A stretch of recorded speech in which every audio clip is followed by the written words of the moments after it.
I'm in Dunbar. You probably know Dunbar if you've been to the swimming pool up here. And behind me is Dunbar Castle. Well, what's left of it? It's difficult to imagine now, but in the old days, in the medieval times, it was one of the most important castles in Scotland. It was impregnable. Huge walls.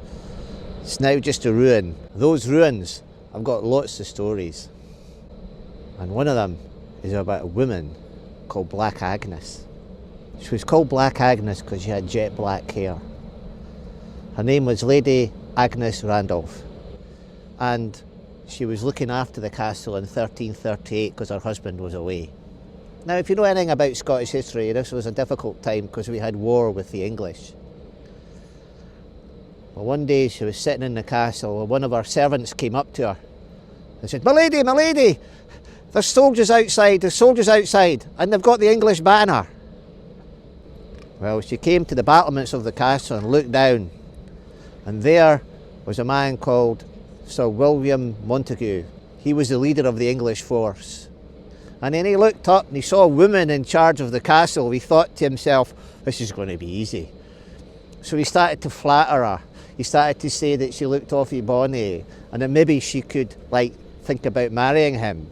The fact that she was already married didn't seem to matter to him.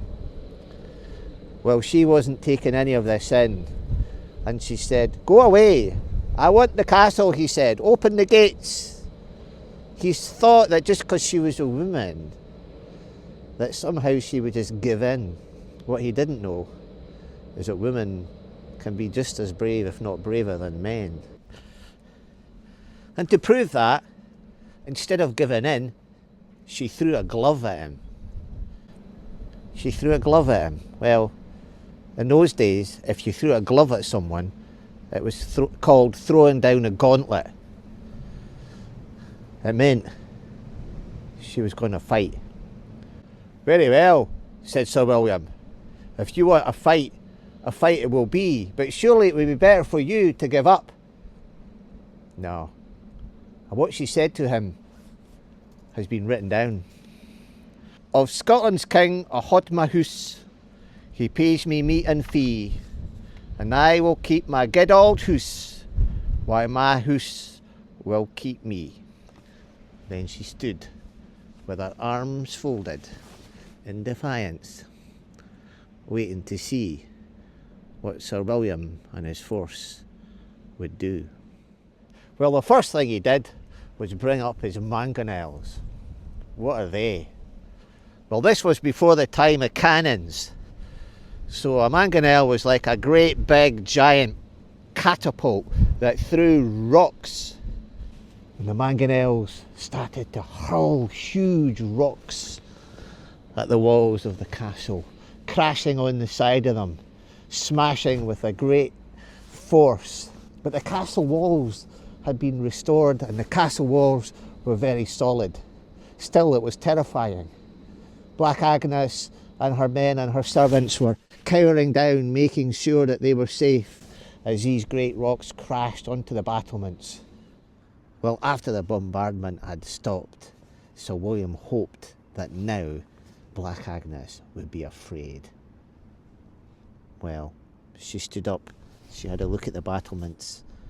Oh, she said, what a mess! Look at the mess that your silly rock throwing has caused. And she called to her maidservants and she got them to get their dusters. And she dusted the battlements as if the only thing she was bothered about was the mess that had been made. The soldiers down below laughed. Black Agnes wasn't afraid. Or maybe she was, but she just didn't want to show it. So she waited to see what Sir William would do next, when she didn't have to wait very long. She heard a rumbling sound and she wondered what that was. When she peered out over the battlements, she could see what it was. It was the sow. Sow is a word for a pig, but it wasn't a pig. It was a huge battering ram being carried on wooden wheels, but with a covering, a roof covering over it. It looked a bit like a pig, which is why it was called the Sow, but it was a giant one. Sir William was going to batter down the doors with this great battering ram, and he had a look of satisfaction on his face because he felt that Black Agnes would surely be afraid of this. But she wasn't. At least she didn't show that she was. In fact, she scoffed at him. "Ah," she said, "you're bringing your sow? Really? Well, just wait a few minutes and you'll see all its little piggies running away." So Agnes ordered her men to collect all the giant rocks and stones that had been catapulted at the castle. They lifted them and they took them to the edge of the battlements, and they waited for the sow to get close. And then she gave the order to drop the rocks onto the sow. The rocks that had been fired at the castle were now being dropped on the sow, and when these rocks came crashing onto the roof of the sow, it broke the roof, and of course the soldiers underneath started to run.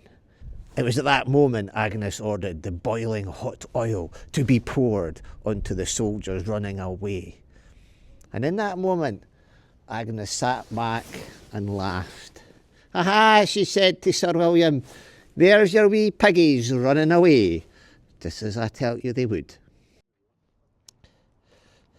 Sir William was raging. I mean, what could he do?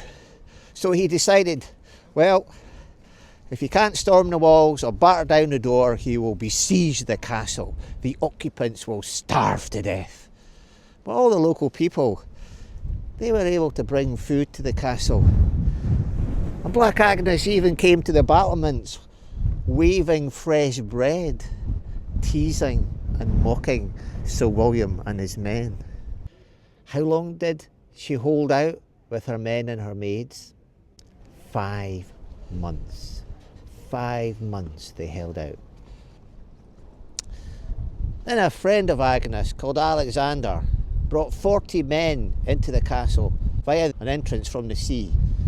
The men were in a boat. The English hadn't even noticed. And so when the front gate of the castle opened up and these 40 men came charging out, the English ran away in panic. That was kind of like the last straw. So William gave up. The siege had failed, and Black Agnes had become famous.